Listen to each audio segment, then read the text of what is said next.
আপনি দেখছেন news now, আমরা জানি কোনটা খবর।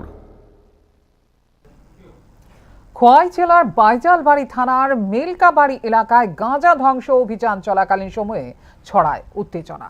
বৃহস্পতিবার পুলিশ ও বিএসএফ যৌথভাবে গাঁজা চাষ উচ্ছেদ অভিযান চালাতে গেলে তাদের ওপরেই আকস্মিক হামলা চালানো হয় বলে জানিয়েছে পুলিশ। সংঘর্ষে পুলিশের দুটি গাড়িতে ব্যাপক ভাঙচুর করা হয়।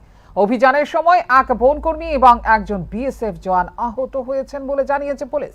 পরিস্থিতি নিয়ন্ত্রণে আনতে অতিরিক্ত পুলিশ বাহিনী ঘটনাস্থলে পৌঁছে সামাল দেয় পরিস্থিতি।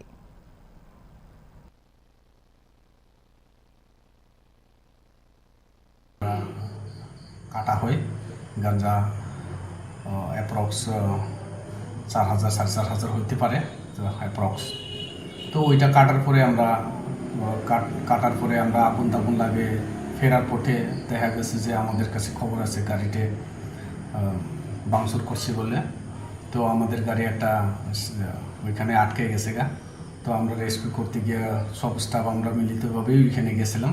তখন দেখা যায় আমার থানার গাড়ি দুইটা গাড়ি ভাঙানো হয়েছে, গ্লাস সব ভাঙচুর করে ওইখানে রাখছে।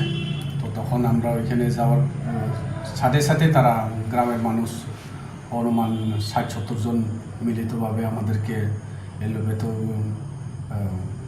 পাথর মারে দিন দিয়ে। তো আমরা ওইখানে অনেক কষ্টভাবে এখানে আমরা টিয়ার গ্রেনেড আমরা ফুটাইছি।